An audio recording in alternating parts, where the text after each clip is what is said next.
This is Local 3 in your town. In this week's episode, we highlight a local gas station attendant who also happened to be a very good boy. We'll take a look back at the history and planning of a roller coaster down the side of Lookout Mountain. We'll talk about the influence of Native Americans on our region before talking to a local artist about not only her beautiful artwork, but her beautiful message that she would hope to share with everyone.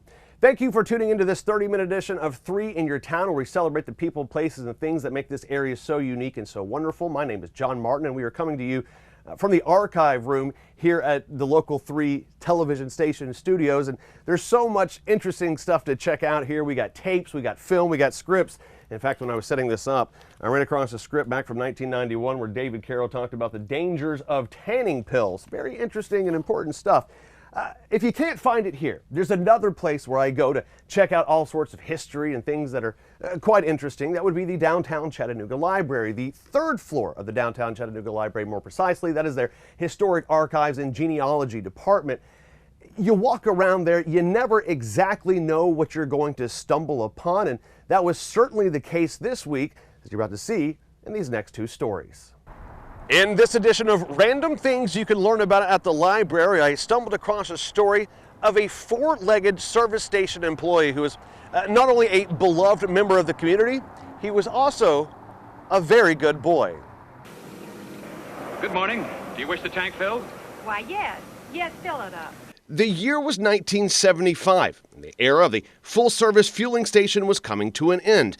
But here in Chattanooga, the idea of full customer service at the pump would not go quietly into the night. In fact, a trip to the Downtown Chattanooga Library reveals that one man, Walter McNamara, had a treat for customers who visited his Union 76 station on Cherokee Boulevard. Brutus, a playful 10-month-old Doberman, was brought on to be a good boy gas attendant. Brutus's job was to collect money from McNamara's customers and then return their change. Times reporter Bill Castile was quick to report on the influx of customers curious to see this canine in action. Families from Alabama, Nashville, and just about everywhere in between came to see Brutus and his abilities. A pup star of the 70s, it's hard to tell if the fandom went to Brutus's head. A follow-up report by Castile captured a pooped pup catching a snooze between fill-ups. Eventually, the station would close, but we are led to believe both Walter and Brutus went on to bigger and better things. But for a short period of time, this Union 76 was the most doggone entertaining business on Chattanooga's North Shore.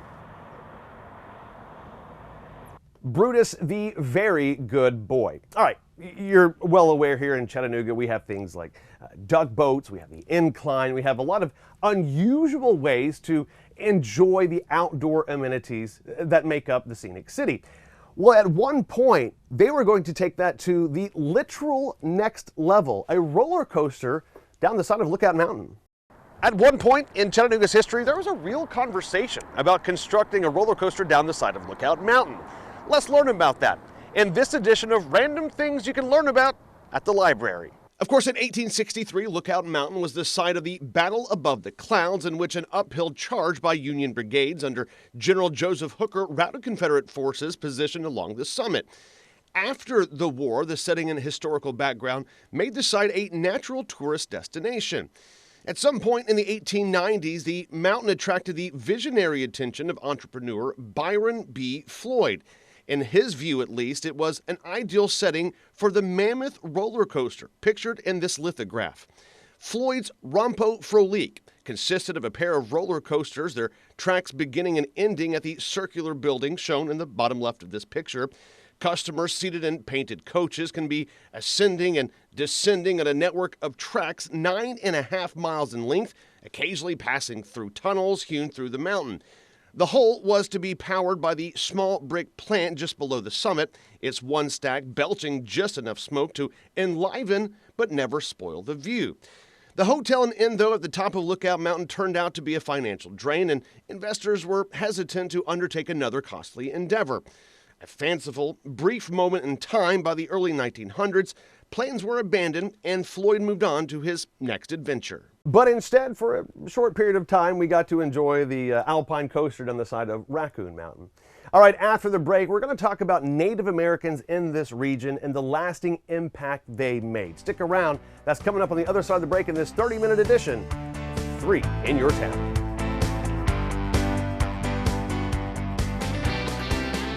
Welcome back to this 30-minute edition of 3 in Your Town, where we celebrate the people, places, and things that make this area so unique and so wonderful. And the group of people who really made this area so unique, so wonderful, and we're still feeling the effects of them today, of course, would be the Native Americans, the first inhabitants of this region. I got to explore the Red Clay State Historic Site a couple of months ago in honor of Native American Heritage Month. Here's a little bit about what we learned. Today, we are at Red Clay State Historic Site in Bradley County to honor Native American Heritage Month. If you're unfamiliar with these grounds, let me explain to you why they are so important. These were the last full council grounds for Cherokee Nation. In fact, the last capital of Cherokee Nation, and I should mention capital in exile, because by the time they made it here in the 1830s, they had already been forcibly removed from their capital, from their grounds in the state of Georgia. This is where Cherokee Nation tried to strike a deal with the United States government to stay on their lands before ultimately being forced onto the Trail of Tears. The state of Georgia didn't want the Cherokee there, so they passed laws stating that they could no longer meet there unless they were going to discuss giving away their land. And obviously the Cherokee were not going to do that. So they had to move their capital here to Tennessee. One of the main reasons the Cherokee chose this spot was for the Blue Hole, or Council Spring. It is an underground limestone spring, and springs are very sacred to the Cherokee people. Today you can come down here and view it, and it's beautiful. But we do have a fence around it, no trespassing signs, because the water is still very sacred to the Cherokee, and they're the only ones that we will allow in that area. Today, there are paths around the Blue Hole, and it's distributary for walking, riding, and relaxation. Though its history is sad, these grounds offer an unusual sense of peace. Every person that comes here, they always mention there's just this feeling when you come here. And there was a Cherokee named Sonny Ledford. He's one of the warriors of Onigadua. And he said that feeling that you get when you come here are from all of the prayers that his ancestors, they just prayed and prayed and prayed. And those prayers seeped into the ground. And he said that's what you feel when you come here. Inside the main visitor center, you can get an in-depth education about these grounds and the subsequent pain millions of Native Americans were forced to endure. So many times in school, there's maybe a paragraph or two that we learn about the Trail of Tears. It's so much more complicated than that, and so much more tragic than I think it's portrayed in schools. There were a lot of misconceptions about Native Americans when Europeans set foot in North America. A severe lack of acceptance and education. When the Europeans came to this land, they see these people, interacting and doing things that they don't understand. And so therefore it must be wrong. They weren't savages. They just didn't understand what they were seeing. They have a different relationship with each other and the world and nature. And they just didn't understand what they were seeing. The staff at Red Clay says there are still many lessons to be learned from this, some 190 years later. Don't just judge too quickly. Try to get to know someone, a people, and try to understand, learn more about a people or a culture before you make decisions about what you think they are. Inform yourself, educate yourself on what cultures are about before you make a decision about how you feel and think about them. Just up Interstate 75 is the Sequoyah Syllabary Museum, where you can learn about Sequoyah's contribution to the written language and really how historians can now take a look back and learn about Native American culture and Native American life. I had the opportunity to travel up there. Here's a bit of what we learned. The Sequoyah tree, Sequoyah National Park, and the Sequoyah Presidential Boat, what do they all have in common? Well, they're named after one man, Sequoyah. Who was he? He was the man that came up with the Cherokee syllabary. You can find out about him and much, much more here at the Sequoyah Birthplace Museum in beautiful Von Orr, Tennessee. Sequoyah is born around circa 1776 and grows up in and around the village of Tuskegee, which is about 1.5 miles from here. He spends probably about 43 years of his life living here. And this is where he would actually begin trying to create a writing system. Sequoyah became convinced that the secret of what he considered the white people's superior power was written language, which enabled them to accumulate and transmit more knowledge than was possible for a people dependent on memory and word of mouth. He began working to develop a system of writing for the Cherokee, believing that increased knowledge would help them maintain their independence. In 5,000 years of human records all around the world, in all those records, no one person has ever created a writing system by themselves who was illiterate. Sequoyah had never went to school, never learned English, German, Latin, Spanish, and over a 12-year period, he started in 1809 and announced, hey, we could create a writing system. And by 1821, he had finished the Cherokee syllabary. A syllabary, like an alphabet, is simply a series of symbols that represent sounds. Each symbol stands for the sound of a syllable, and of course you combine the symbols to make up words. An absolutely phenomenal feat, but as we see so often, achievements on this level tend to draw more than their fair share of skepticism. Cherokees had laws well before the Europeans ever showed up. One of those laws is that you could be put to death for witchcraft. And so what's he doing? He's making these strange marks on the ground. That rumor is going around in the community. And so these rumors end up getting back to the elders. And then when the elders hear, that's where they kind of go, well, Sequoyah, you need to come before us. We want to see what you're doing. And so Sequoyah and Aoka, his youngest daughter, about somewhere between 6 and 12 years old, she and he go to where the elders are. When they get there, they take little Aoka away. And then Sequoyah goes to one of the elders and says, start speaking. Well, the elder starts talking in Cherokee, and every single word he says, Sequoyah writes it down as he speaks. Then they bring Aoka back, who could not have heard or seen or known what was said, and Sequoyah hands her the talking leaf. And she reads word for word what the elder had told Sequoyah, and it's with that test it proves, first of all, this isn't evil, this isn't black magic, this is incredible. We can actually put our Cherokee words on paper. By 1825, much of the Bible and numerous hymns had been translated into Cherokee, and by 1828, they were publishing the Cherokee Phoenix, the first national bilingual newspaper. Sequoyah continued to serve the Cherokee people as a statesman and diplomat until his death. His life and legacy continue to be honored across this nation, from the Capitol building in Washington, D.C. to the Redwood Forest in Northern California. Sequoyah, a man who worked tirelessly in hopes of bettering an entire nation of people. All right, we're talking art after the break, everybody. A local artist with not only beautiful artwork, but a beautiful message to get out to the community.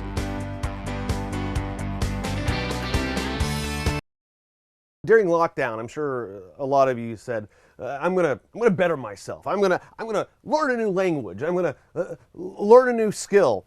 And if we're being honest, you probably didn't. But I did talk to one lady named Adrian who, when she got COVID, she goes, well, I need to do something. I can't just sit around here and feel sorry for myself. So she picked up a paintbrush and started to paint, and she found out she was really good at it.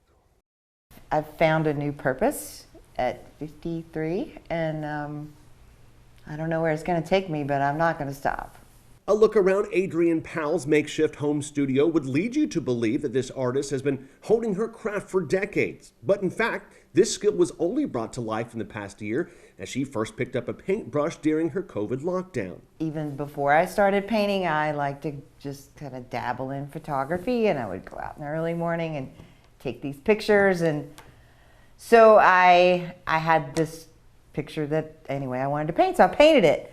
And it was kind of good too. I mean, Adrian learned most of her techniques by watching online videos, but she did have one special skill in addition to her creative eye. After I graduated from college, I got a job working for a paint company, and people would bring in color samples, and they would say, oh my gosh, I don't know what this color is. I got to touch up my dining room.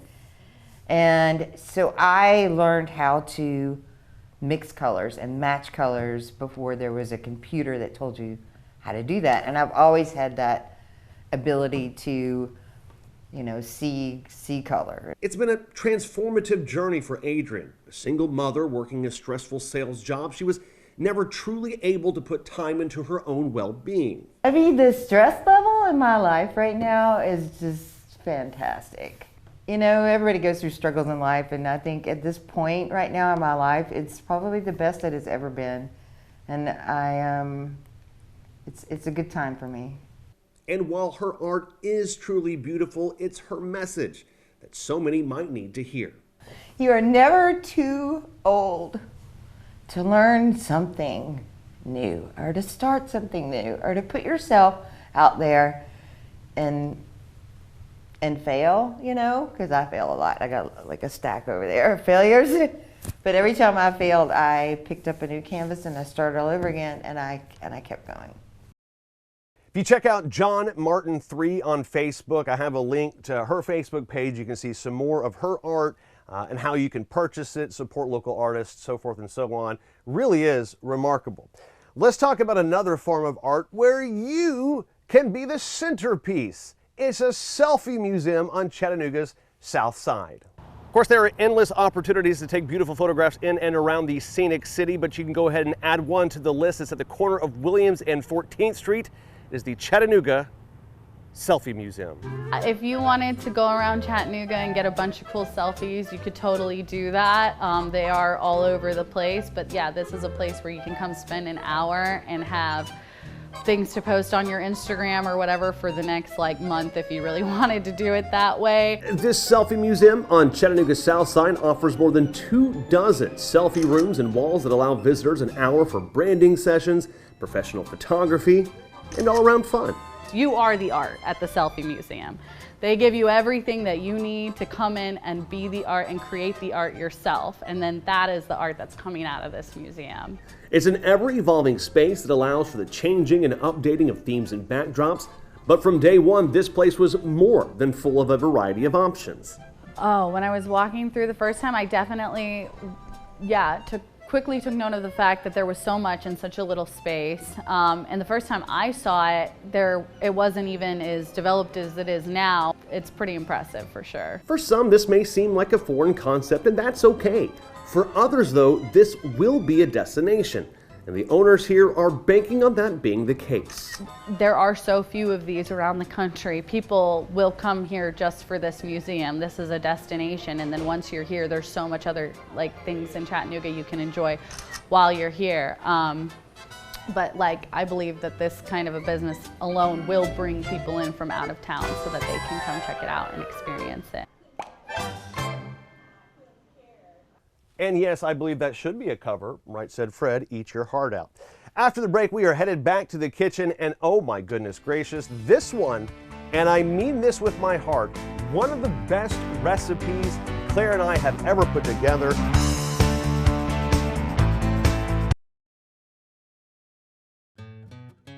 Welcome back to the kitchen, everybody. We have a bit of experiment today. When I say we, I mean myself, John, and Claire. Say hi, Claire. Hi, Claire. Today, we're going to try a chicken slider sandwich, but we're going to use pretzels as the breading. Yeah, it'll be a little spin on it.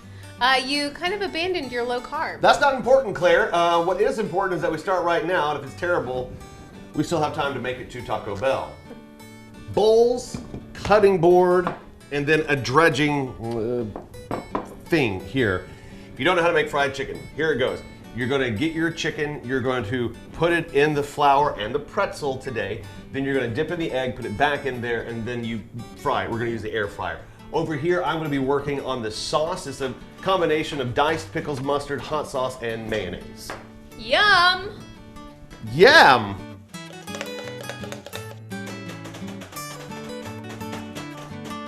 Air fryer warming up at 350 degrees. Right now, though, going to crack some eggs open. And are you ready, Claire, to hold my shelf? Ready to rumble? We don't have the money to pay for that. Oh. Do you know that that guy has made $400 million on those 5 words? Let's get ready to, because he copyrighted it. Yeah. Where is he? Sitting on a beach right now. What is your favorite fried chicken to eat? Like by who? Or where? Cracker Barrel does a good fried chicken tender. Please don't send in emails. I mean, Cracker Barrel's a fine establishment, but that's the best fried chicken? Where are you saying? Oh, I don't know. Champy's, Any cinder block building. All right, air fryer at 350 degrees. Thank you very much, Sue Claire. We're gonna throw these in here and try it for about 8 to 10 minutes. There's really nothing that says how long you should go, but I think that'll be about right. It's looking pretty good. Okay. Let's see what happens next. Okay, so it ended up going about 14, 15 minutes to get it up to 165, which is the healthy, safe temperature for chicken. So there we go. Excellent. We're gonna add a little sauce here and see how our pretzel air fried chicken comes out. I'm excited. This is so good. It's darn good. Good job. Thank you. Way to go. Thank you. I mean, it is the pretzel coating that I made. There it is. That's the secret. Now you know. Thanks, Claire. We also have this recipe on John Martin 3 on Facebook, in addition to hundreds, if not thousands, of other stories, recipes, things to keep you entertained and educated. A true rabbit hole. All right, everybody, thanks for tuning into this 30-minute edition of 3 in Your Town. Listen, if you think you have a good story idea, someone we should meet, let us know. I love meeting new people and sharing their story with our audience. Until next time, everyone, be good to yourself and to others. This is Local 3 in your town.